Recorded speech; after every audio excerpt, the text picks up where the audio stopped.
talk about poop. Welcome back to the Rangeless Travel Podcast. We're your favorite adventure travel hosts. I'm Britt, and this is Ryan. Together, we travel the world by plane, train, and 89 Ford Sportsmobile, capturing the beauty, adventure, and culture in every corner of the globe. Currently, we're traveling the U.S. in an old van with our 2 dogs, Layla and Cedar. Every Tuesday, we share stories and tips to inspire you to book that next trip. So go ahead and don't be shy. Follow along with us at Rangeless_ on Spotify, YouTube, TikTok, and Instagram. Let's dive in. This week on the Rangeless Travel Podcast, we're talking about poop. Yeah. More specifically, how we use the bathroom and shower. And stay clean while living in a van. It's probably our most asked question ever. Everyone is always like, but where do you shower? But where do you go to the bathroom? Yeah. And we're like, anywhere? Not anywhere, but, you know, I mean, there's lots of options. There's lots of options. We could go anywhere. Well, first things first, the vast majority of pre-built, like, vans and things like that. Like ours. So if you're new, we have a 1989 Ford Sportsmobile. So it's on an Econoline. It's on an Econoline chassis with a pop-top roof, and there is a toilet in there, and there's also a shower. Because it was done by Sportsmobile. So it is like your normal RV camper. All of the things are in there, right? Yeah, yeah. But a lot of van lifers, they don't have that. Some of them choose not to put toilet facilities or showers in there for space reasons, for other reasons. Everyone's different. Yeah. But the vast majority of pre-built rigs come with some form of a toilet and maybe a shower as well. There's different options for that. The one that's probably the most popular now with people who are building out their own rigs is the composting toilet. Yeah, I feel like everyone's putting a composting toilet Yeah, in. so that separates your liquids from your solids, and then you uses your number 1 from your number 2. Yeah, and it uses coconut husks. And there's other things that it uses too. There's different options for the filler in the number 2 section. Yes, and then you crank the handle and it there's also different composting toilets. There's the very primitive to the very fancy ones. Okay. And there's giant cost difference. I'm pretty sure the cheapest composting toilet that you can find is essentially a bucket with a divider with the pee goes in the front and the poop goes in the back, and you just put, I think you can put peat moss, but a lot of people are against the peat moss. You can put wood chips. You can put, hamster bedding style wood chips. You can put coconut husks. There's, different things that you can put in there. And you have to, manually churn it. Oh. I don't know if churn is the right word, but, fluff it up. And then there's, very fancy composting toilets that are, well over $1,000. Yes. And it's separating it, and there's an exhaust fan that's pulling out any smellies. Yeah. There's a pee jug that can be removed and cleaned and dumped and whatever. And then it has a little wheel crank on the outside that does all the churning for you. Think of a compost. It's bin. compost, Yeah. right? So it just Yeah. Yeah. And then there's also very fancy ones are the incinerator toilets. The incinerator toilets are cool. It's essentially, it burns. Yeah. Burns away. There's only ash left afterwards. And those are cool, but they're very expensive. Very expensive. And then a lot of people have the cassette toilets where you have to remove the holding tanks or whatever, which are, I've never used one. Yeah, I've so never I don't used really one have either. any But I mean, it opinion would on be them. similar to ours. So ours is your classic RV where it has a black tank. So it has a flush toilet and it goes down into a holding tank, which is called the black tank. Right. And then the black tank has a valve where you open it up and you attach a hose. And the hose goes and you drain it into the dump. Or if you're at an RV campground, you can drain it and they will have a sewer or a septic hookup itself. So every time you flush, it goes straight through your black tank and down into that sewer or the septic system. Yes. But when we're off-grid, it's going, which for us is all the time. It's going to go into that holding tank, and then we have to go to a dump site and flush it out. The drawback to the RV toilet is after a couple days, no matter what you do, there's going to be a little stink. It's going to be stanky. It's going to get stinky. And it's not from what you think it is. It's from the pee. The pee is what causes the smell. Well, we don't know that for certain because we don't do number 2 in there. Not yet. Not yet. We haven't had to do it yet. Not yet. At some point we probably will. That's for a super But emergency. As for right now, we only do number 1s in the toilet. And typically, when we're out at a place like this where we're in the wilderness, we don't even use the toilet because we want to be out here for like 2 weeks and we don't want our whole it gets funky. RV stinking. It gets funky. When it's sitting in there for like weeks on end, it's going to get funky. No. It honestly gets funky after like 3 days. I'd say you want to be dumping, if you're using it, you want to be dumping it every 3 days. Yeah, it gets really funky really quick. And then when you're like driving down the road, if you like open up the front windows, it like the way it like sucks the air, it's just not good. Yeah, it creates like low pressure inside the van and it sucks it back in through the vent where it's normally supposed to vent out. So then their smell comes in. So we don't do that. We roll up all the windows when we're driving and we put on the AC so it pushes air in and out the vent. We also have an exhaust fan right by the toilet for the fart fan. The farts. For the farts. It's a fart fan. Just like any bathroom has, yes, you know? Yes. It just... Now, typically we use the van toilet the most when we're either stealth camping in a city or we're like in the in-between between the wilderness and a city, but we're not like, there's not bathrooms everywhere accessible. Yeah. That's when we'll end up using that. And it's usually during the night that we end up using it. It's pretty much always during the night because like during the day, everywhere has, for the most part, most places have bathrooms, especially like for customers, right? Yes. So it's like, oh, we really need to go to the bathroom. Oh, well, when we're in the cities or even in like the larger towns, we're running errands. That's why we're going into the city, right? So it's like, it's an errand day. We have to go to the laundromat. The laundromat's also going to have a bathroom. So when we're doing laundry, we go to the bathroom. We also got to go grocery shopping. So when we go grocery shopping, the grocery store also has a bathroom. We're picking up mail. You know, that sometimes will have a bathroom. We're picking up an Amazon package from like an Amazon pickup locker. Yeah. That is probably at a Whole Foods or at a gas station, which both have bathrooms. Yeah. We have to fill up on gas. Has a bathroom. Time. Yeah, like so we use, just think about it if you're on a road trip. If you're on a road trip, do you worry about where you're going to go to the bathroom? Not really. Not really. You're like, oh, well, I just don't want to be the reason we have to pull over at every rest stop. Like, right? So like it's really the same thing. It's just kind of like a road trip, but it's like a forever road trip. So when we get the options, when we're in the cities, we're running errands, we go to the bathroom. Yes. Now, the only downside to it is sometimes, like say you're driving somewhere, so we're gonna go camp out, and we have like 100 miles to drive before we get there. Yeah. And there's no rest stop, but there's no toilet, and there's nowhere to go, and you're kind of stuck, and you really, really, really don't want to pee in the toilet because then you're gonna have to dump it because you're gonna be there for 2 weeks, and you don't want the smell for 2 weeks. I have resorted to a pee bottle on occasion. Only a couple times, like a Gatorade bottle or something like that. And like... I hold it until we get to the gas station. Yeah. Ryan's like, I can't wait. I gotta go now. I gotta go. Where's my Gatorade bottle? I'm like, yeah. I have done it. I'm not proud of it, but it is the reality of I think that's things. a lie. I think he is proud of it. I don't know. I've look at his face. Well, I'm telling the whole internet. He's so proud of it. He's like, I pee in Gatorade bottles and I'm proud. So there's that. So there's that. Yeah. There's that. There's that. And then for showering, our options, like when we're in a city, is usually Planet Fitness is our go-to. You have the Black Card membership. We share it. Which means we can go to any Planet Fitness. And she can bring me in as a guest. Yep, and I can bring them in as a guest, and they're all around the U.S., and there's even some in Canada, I believe. Yeah. And there's thousands of them. They all have showers.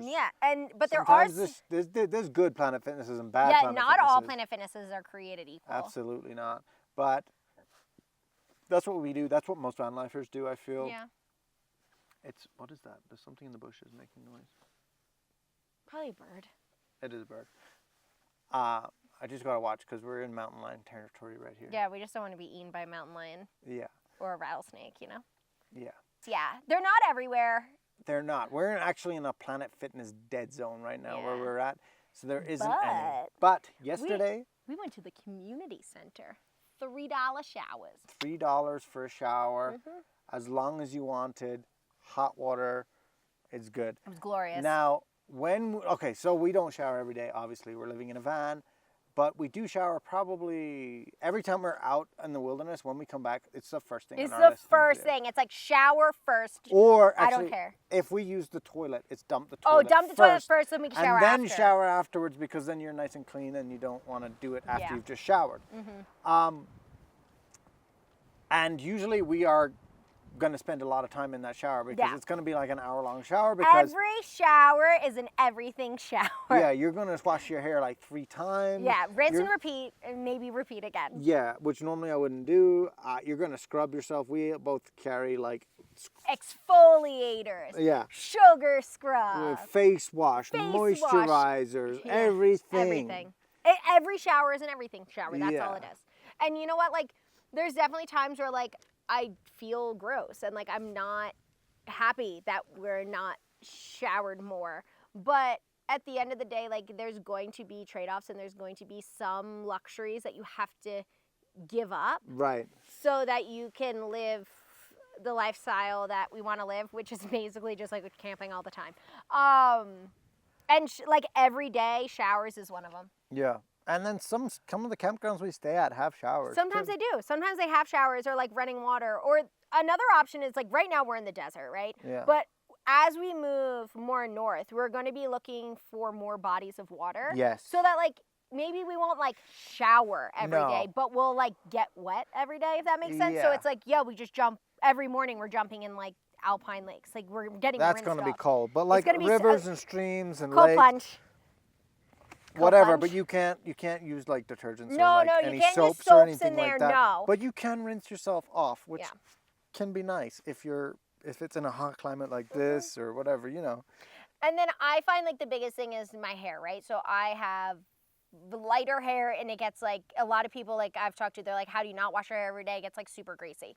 Yeah, same. Like my hair is still gonna get greasy, but I try to do hairstyles that will prolong my hair from like looking horrible. Right. So like I always will blow dry my hair. When I'm living just like at home and taking showers like whenever I want to, I'm not a big fan of putting heat on my hair, right? No.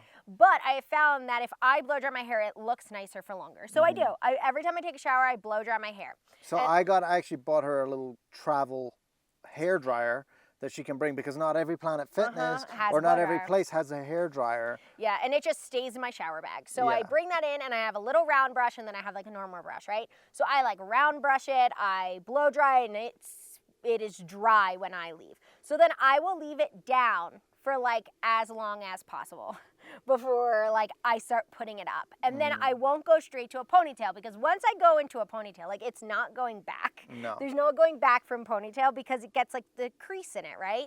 So I then like I'll braid my hair a lot and do like protective styles like that. Like I do like a lot of 2 French braids, or I like braid the back of it to just like keep it nice.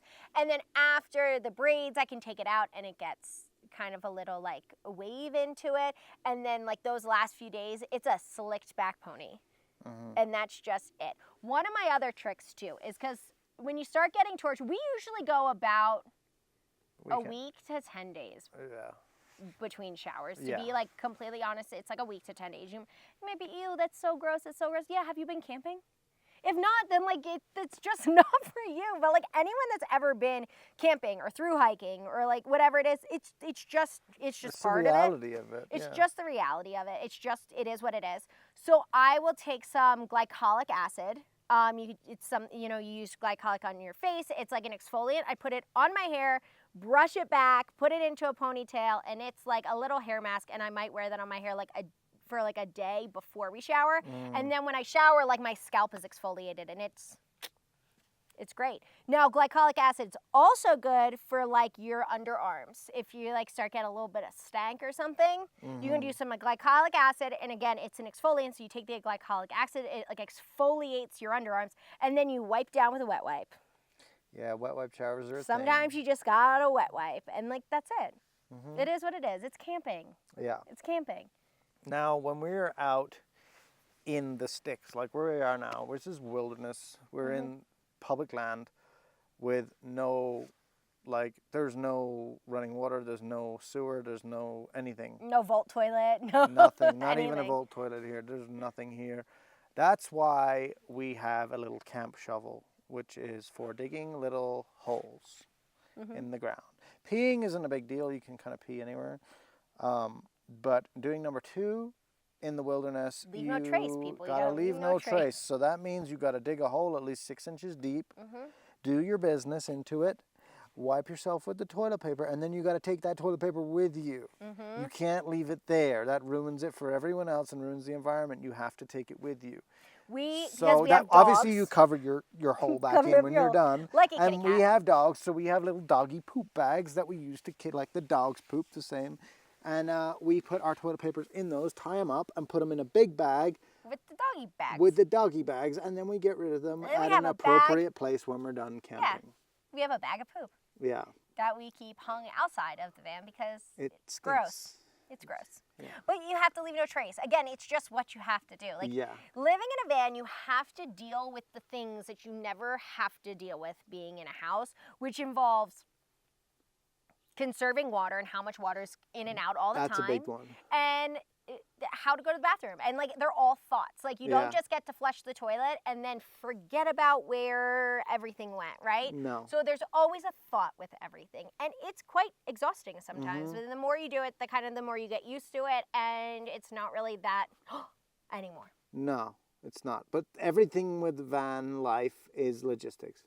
There's always something involved. There's always more work into every little thing that you Everything. do. Because you're in such a tight space and you have such limited resources that you have to manage everything and be on top of it at all times. Like this morning, we had less than 5 gallons of water left, and we were Yes. like, okay, that's between the two of us and the dogs, we go through a gallon plus A a day. day. Easy.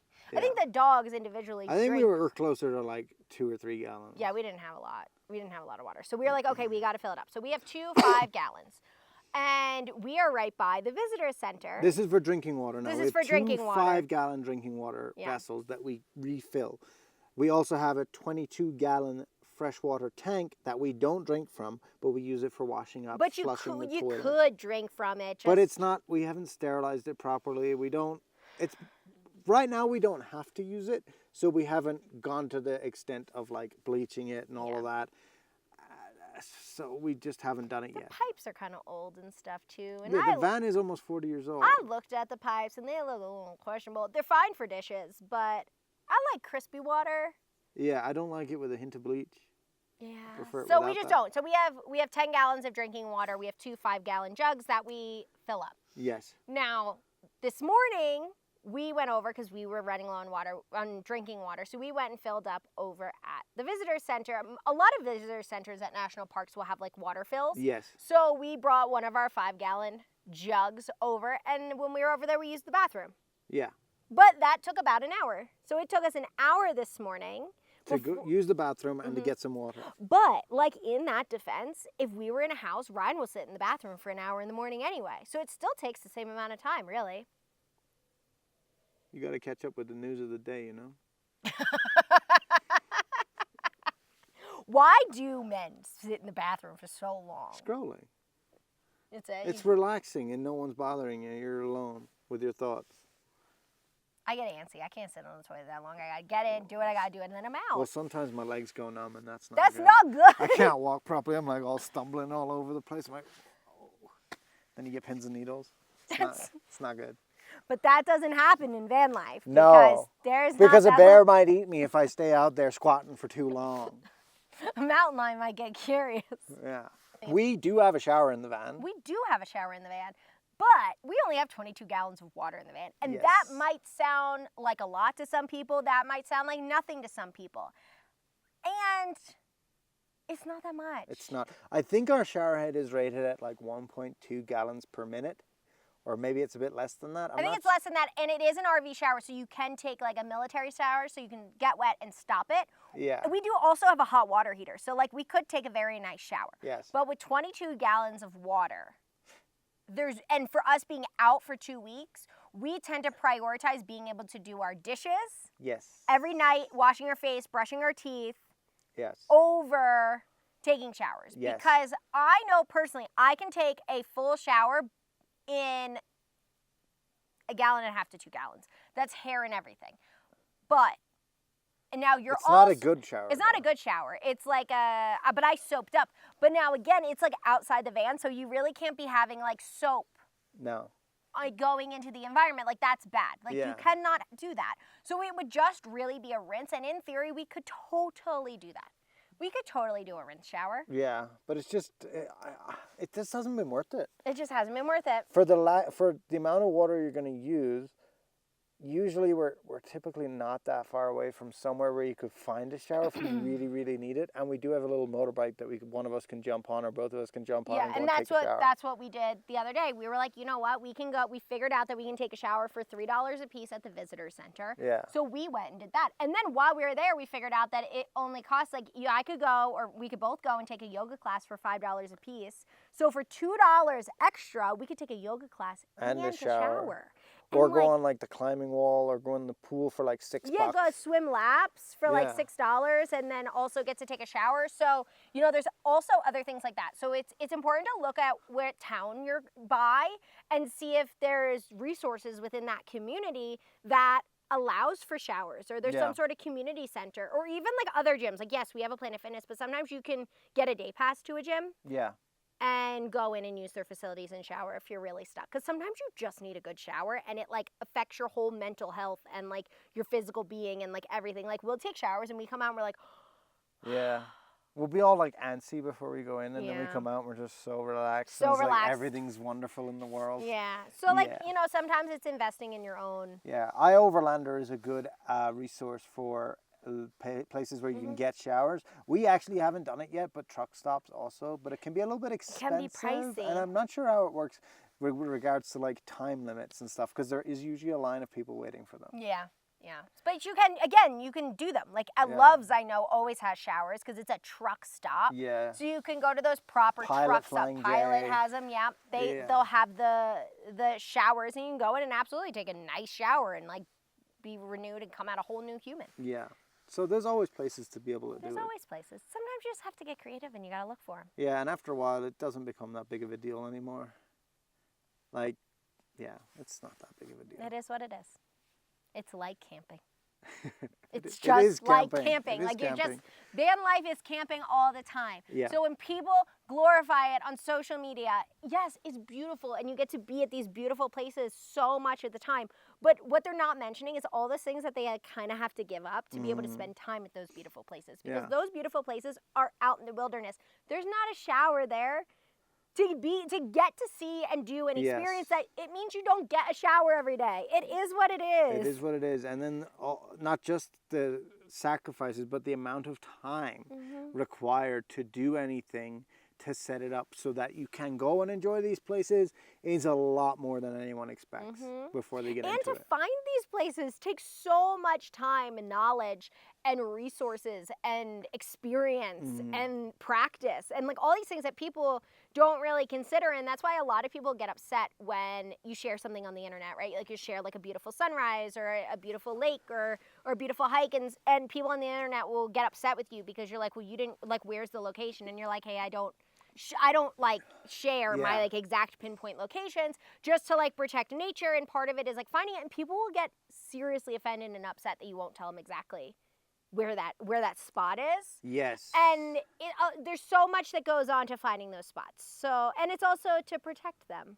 Yeah, because think about it, if something goes viral on social media and now there's like an influx of hundreds of people to a new site, it ruins the site. It ruins the site. It does. But not everyone ruins it, is the thing. There's a small minority of people that do not pick up after themselves and leave trash, and just they do all the not good things. And like part of it is being in the wilderness and being alone and being away from everyone, and that is kind of taken away when you're stuck with like hundreds of people around you all trying to do the same thing, chasing the same escape. Photo. Yeah. Same photo. Yeah. Trying to go If there's viral. a line of trucks waiting for a photo opportunity. We're at the wrong spot. Yeah. No, it's not worth it. Yeah. Yeah. But that's it. That's how we poop in the van and take showers and do everything Do with hygiene VanLife. and all the things. Yeah, it's not a big deal, I don't think. It is what it is. Your mileage may vary, but some people are okay with it, some people aren't. If you're not okay with it, VanLife is probably not for you. That's it for this week. If you need more from us, you can find us on TikTok, Instagram, YouTube, Spotify, or wherever you get your podcasts. And until next week, bye. Bye.